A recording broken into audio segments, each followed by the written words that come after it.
Okay, what about now? No? Yes? There we go. Good morning, everyone. Thank you so much for your patience. We've had some struggles this morning, but that's all right. It's UU time. All right, and yes, I did reuse that joke. Thanks. So, good morning and welcome to Westside Unitarian Universalist. My name is Morgan Ringelspaw, and I use they, them pronouns. Whether you are with us in person or virtually, now or at some point in the future, I welcome you into this time and space away from the daily hassles of everyday life. Westside is a place that has endeavored to be a community that supports one another and honors the humanity and good in each of us. Occasionally, this means that we have lay-led services in which our fearless leader, Reverend Carol Badeau, is able to take sabbatical, attend to other duties, or otherwise enjoy services from somewhere other than the pulpit. Today is such a day. We do have a few announcements before we begin our service today. These are in your order of service, or if you are with us at home, they will be on the screen. We do have coffee and conversation after the service today, and Our Whole Lives OWL grades 7 through 9 meets today at 3 p.m. Bridging the Gap program is our current Justice and Generosity project. The program supports people who are recently released from prison in Knox County. There is a whole list of needs there, both on your order of service, in the newsletter, and printed in the little hallway.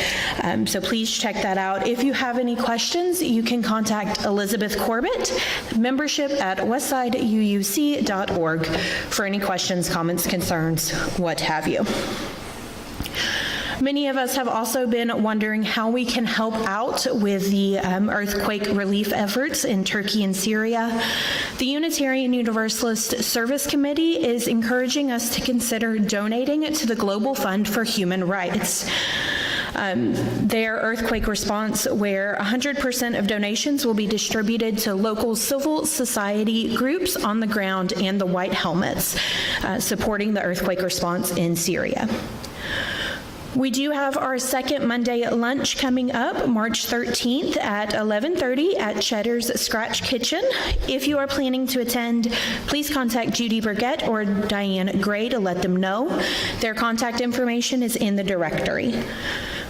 Charlie Dudney and his dedicated volunteers return for another year of VITA, Volunteer Income Tax Assistance. The program runs Mondays, Wednesdays, Fridays, and Saturdays from 10 a.m. to 3 p.m. through April 18th. More information is in the website and on our newsletter. We also have the upcoming Death Cafe, where we can talk about death and dying in a little bit of a more open setting. All the information about those events and more are on our website and in our newsletter. Please make sure you check that out for all of the events coming up, okay? So today is going to be more about listening to other people in our community. We've been talking for some time about widening the circle of concern and connecting to the community around us. We're listening to recommendations from the UUA and about the changes in our own denomination. As a member of the board, I can say that we're listening to what the various committees and individuals in our congregation are saying about the direction that we as a community are going in. Not only, as a community, we are listening for the ways in which we can grow and strengthen. Not only do we welcome in those from all walks of faith, background, beliefs, situations, but we listen to one another and open our hearts and minds to hear their stories, their perspectives, their journeys, and their struggles. The choir is going to sing, and we are going to sing along with them for our gathering music today. Come, come, whoever you are, number 188. And Carol is going to tell us a little bit more about how that's going to look. Yeah, I'm going to ask, good morning, everyone. If I haven't met you yet, I am Reverend Carol Badeau. I'm privileged to serve here as minister. My pronouns are she, her, and hers. I'm going to let you stay seated for this. We're a small but mighty crowd this morning. The choir, I'm going to ask the choir to come up. We're gonna do this in a tricky way. So, okay. Let's see if I can make this work. Okay, so we don't have to deal with that side of the room. All right, because there's nobody over there. So what we're going to do is we are going to sing this. We're going to sing it all together, once through all the way.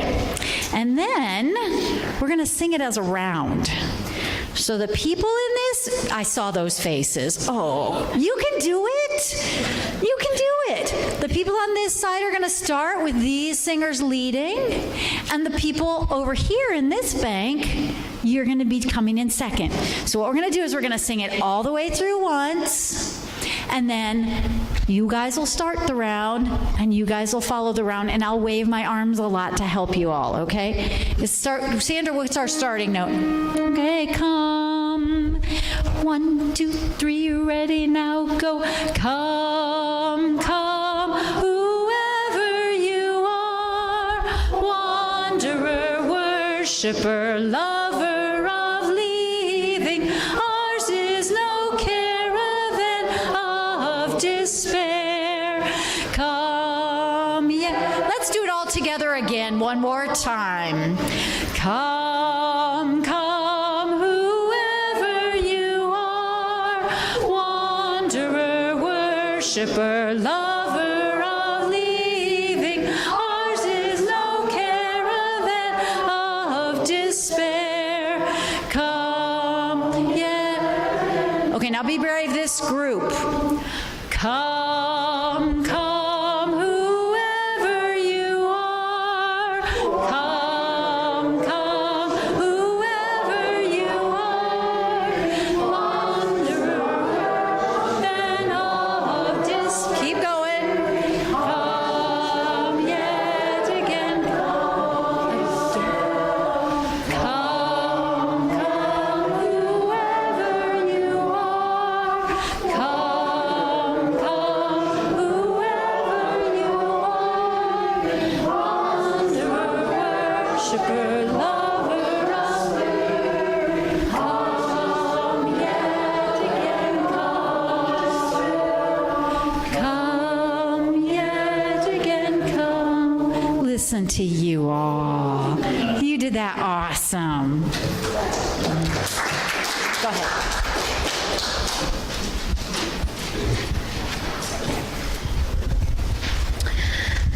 Thank you, everyone.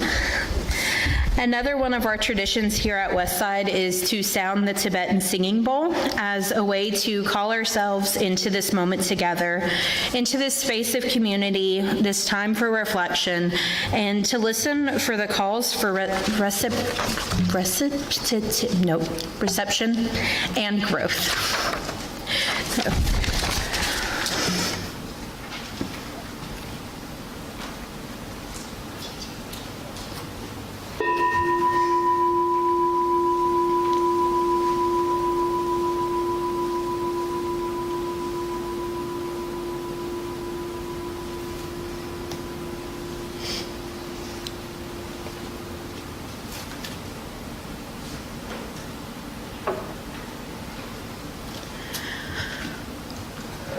Our chalice lighting today is titled Like the First Hint of Green by Jennifer McLaughlin, as published on the Worship Web, hosted by the UUA.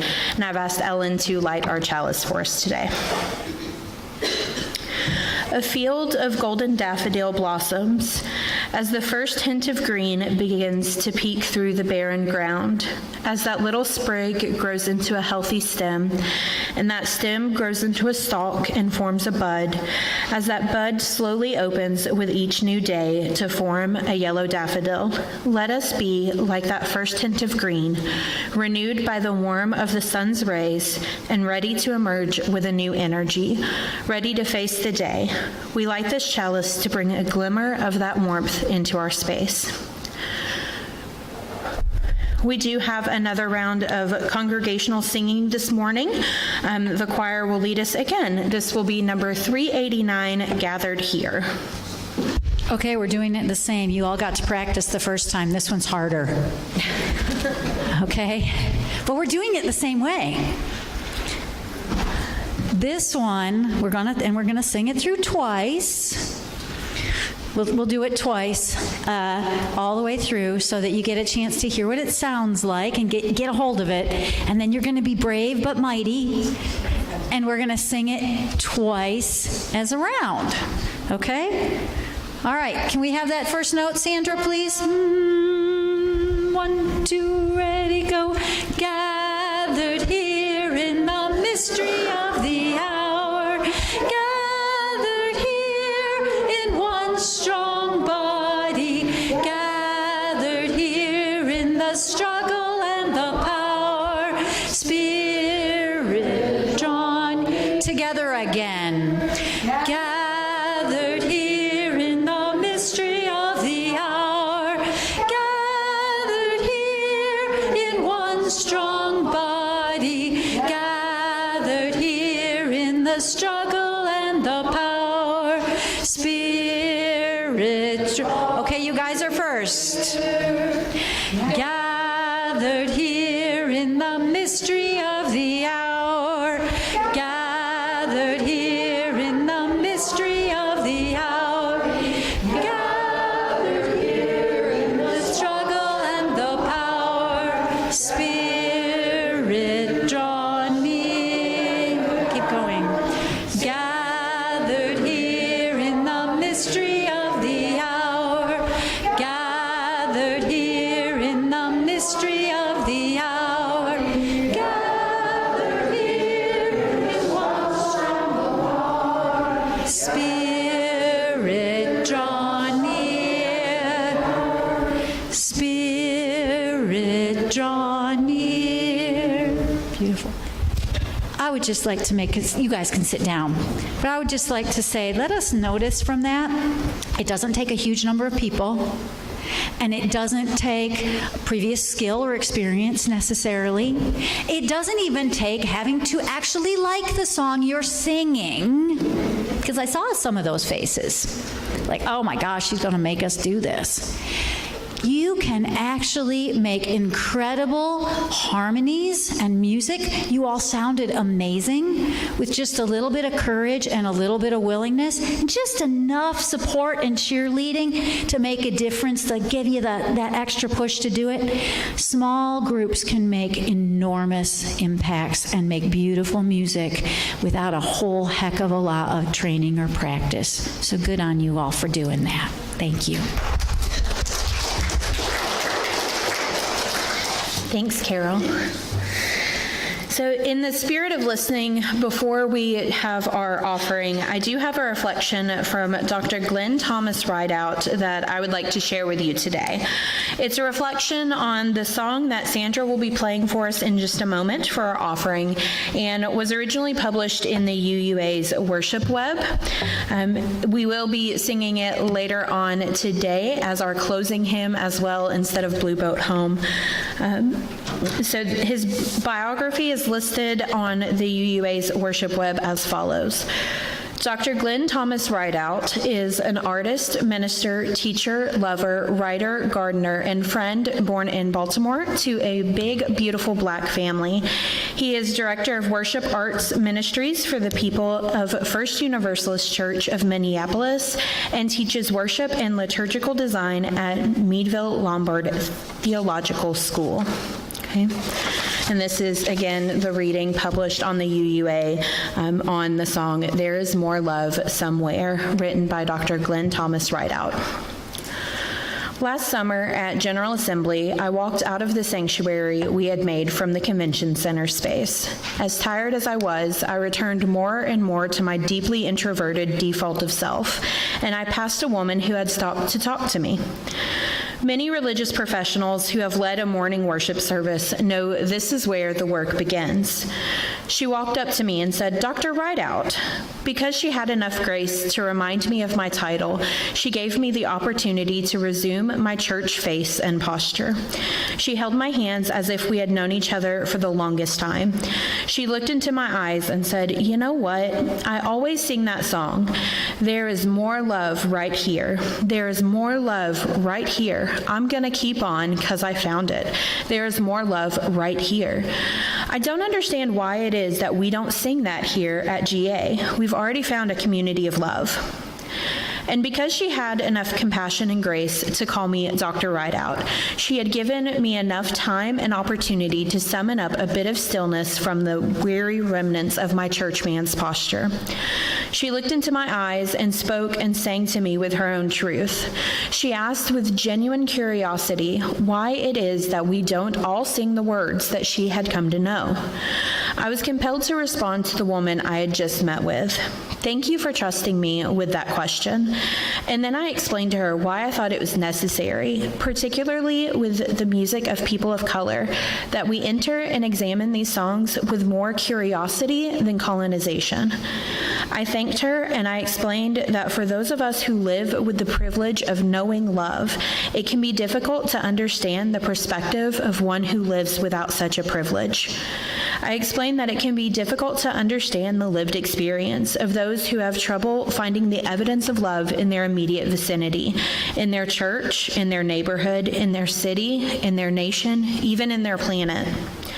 I thanked her, and I explained that for some who don't share the privilege of perceiving love right here, moving toward that idea of privilege had become a vital practice of Black faith. I offered that if we, as a spiritual community of Unitarian Universalists, populated by well-meaning people, are to mean anything to the lives and the deaths of people of color, we must begin by learning, not squelching, the forms of expression that arise from living these living perspectives. And she said, "Thank you. I've never heard it expressed that way. I've never understood it that way, and I will never sing it that same way again." When we inhabit the music, the forms of expression of people who live their lives along margins of notice, we must notice that we have entered holy ground, a sacred space of learning, a sacred space of relationship. One of the many ways we nurture our relationships and our community here at Westside and abroad is through our weekly offering. Our Share the Plate partner this quarter is The Bottom, who is also our guest speaker today. Please give as you are willing and able, as Sandra plays for us.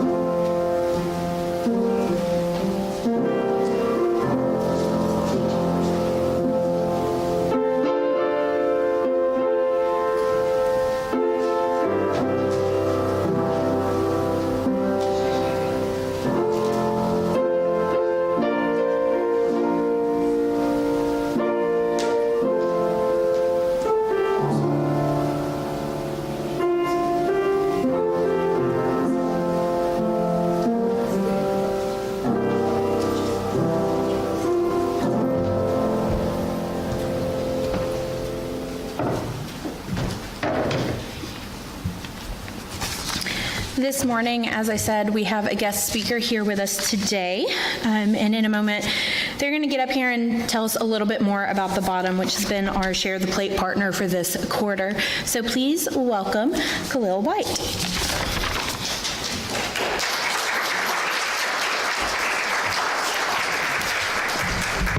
Good morning, everybody. Get my presentation together, sorry. So my name is Khalil White, and I'm the executive director of The Bottom. And The Bottom is a multi-purpose community space and bookshop located in East Knoxville. And our main focus is focusing on community, culture, and creativity in East Knoxville. So we were founded by our founding director, Dr. Nkechi Elamine. She realized through her PhD work that placemaking for the Black community in East Knoxville was destroyed through the 1950s urban renewal project that Knoxville implemented that pushed out a lot of Black members of the community in the original community that was called the Bottom. She talked with a lot of the elders in the space to just kind of understand what the kinship was of that community, the thriving lives that was there, the businesses, the schools, the neighborhood, and just got a better understanding of what was destroyed in the act of urban renewal. From there, she realized that her way of giving back to that was her art and her craft, and she is a seamstress. So the beginning of our inception was her program, Sew It, Sell It. And with that, she decided she wanted to help the youth understand the importance of having a trade, but also using that to create a micro business that can help cultivate your community. So with that, she took in 10 students in the month of July, and she taught them how to sew. They did different workshops where they learned from different community leaders how to pitch themselves, how to market their businesses, and how to create a product that can be marketed through different avenues and communities. And from there, the students learned how to create 10 of each of their products to sell in our space as a market day. So each year that we've done it, all the kids have sold out of all their products. And it's a way for them to understand the importance of having that trade and being able to give back to a space that will help you grow in your community. From there, she also understood that literature was very important in our community. Having a space that had books that was reflective of our community and our experiences was very important, because when you go to libraries, and also understanding the way that a lot of our public education is moving to ban particular books, it was important to have books that was reflective of our experiences. So with us, we have the bookshop, and having our space be curated with Black authors, Black stories that range from community baby books to cookbooks to self-help and poetry, but looking at understanding that our stories does not start and end at trauma and at racial justice, but it is in the fantasy, and it also is in the sports and the justice in all the other areas of our lives. But with that, we also understood the importance of having a place. So we recently purchased our home back in 2021, and it's a space located off East Magnolia, and understanding to have that space be there in our community is important for people to understand that this is a space for us to come together, to look at it as a communal area, because community spaces is such integral to the Black community and how a lot of those spaces was destroyed during urban renewal. It was important for us to have a space for everyone to come together, to be in community with us, but also have a space for them to grow, to laugh, and to play. So with that, we have a lot of different programs that we do throughout the year. So one of our standing programs that we do is our Black Creatives Meetup.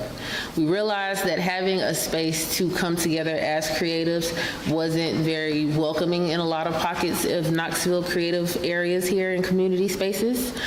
So we use this to help with artist support and professional development, but artistic development in a lot of different media. So we do workshops once a week where we teach them whether it's quilting, ceramics, poetry, or even how to better brand themselves as an artist and a creative moving forward is a big part of what we're doing.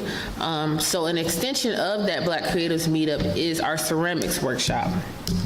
And that was a grant that we had got come in that helped us to look at the way that ceramics is looked in through the space of Appalachia, and noticing that there aren't many people of color in those spaces. So having a space that is welcoming and inviting for them to have the tools provided free of charge and a space to grow that craft was important. But also that we have another community podcast studio program, and that was also to help enhance our storytellers in our community and have a space that is free of charge to them as well, to understand the art of podcasting, but also the art of recording your story and sharing that on for generations to come. We realize that storytelling and keeping that art alive is so important, so that we can remember the kinship of where we currently are, but where we've gone and where we're going to go. And then our last program that we have is our community fellowship program. And that program was important for us to host a space that is indicative of having Black and Appalachian art and culture there, but it's curated to have literature and just any space to understand the kinship of our area here in Knoxville. So a lot of these programs here help us kind of keep pushing that narrative forward to continue to promote the community, creativity, and culture of Black Knoxvillians in East Knoxville. Thank you.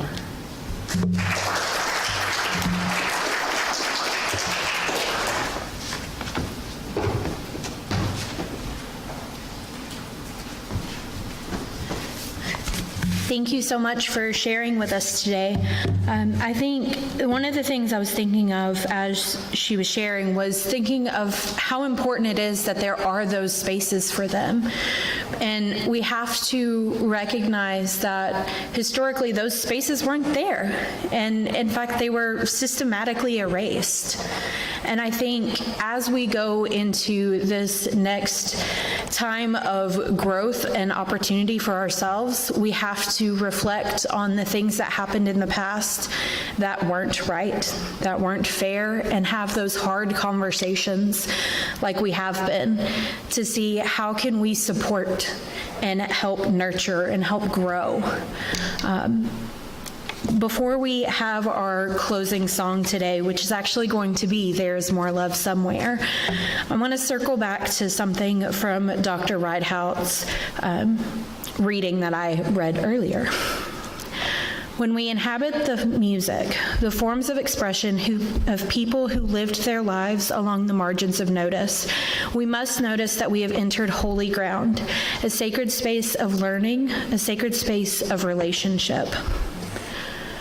I think as a community, right now, we're moving more towards those relationships, to understanding how we can support other people when historically we may not have been there for that support. So we're going to sing that song, number 95. I know the order of service says Blue Boat Home. My apologies. We switched it out last minute. You can blame me. But we are going to be singing number 95. That is There Is More Love Somewhere. And as we do, I just ask that we carry with us that sacred space of learning and listening to the stories of other people, and really just sitting with that and learn how we can help support, because it's not about what I say up here, it's about what they said and amplifying those other voices. So choir, when you're ready. This will be congregational singing as well. So 95, join us as you are willing and able. There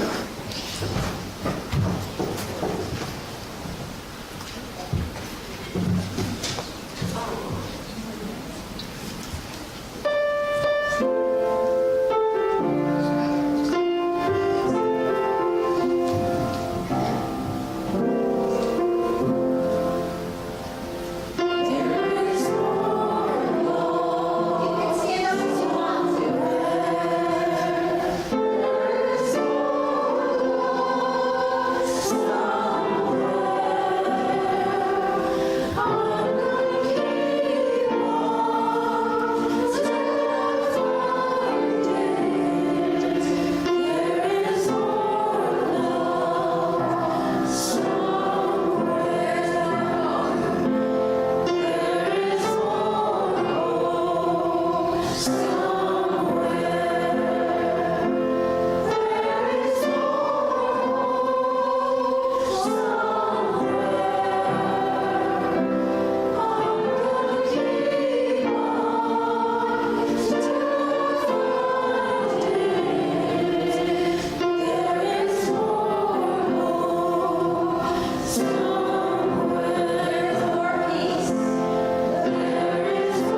That's all I had. So unless you have some words of wisdom. Closing words? All right.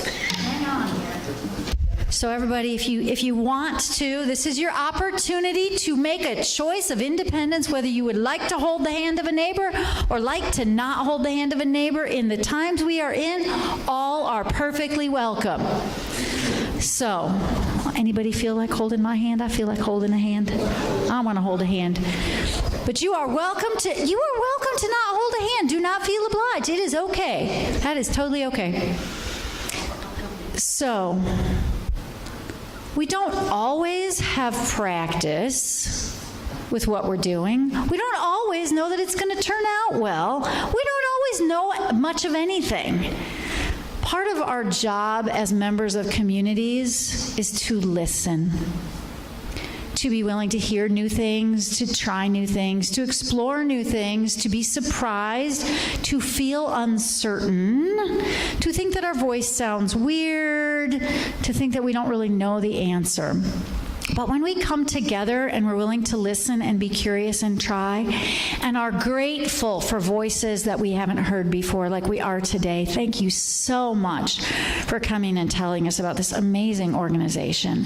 We're so grateful to know about it and so excited about the ways we might be able to listen to your voices and uplift them and support them. When we do that, then our communities grow, and they grow stronger, and they grow richer, and they grow deeper. That is why we are here. We're going to extinguish our chalice in a moment, but when we blow that little tiny flame out, we carry in our hearts the light of curiosity for seeking new information, the warmth of this community, and the fire of our willingness to take our little light and make transformation happen in the world. So go in peace, go in passion, go in curiosity. May it be so.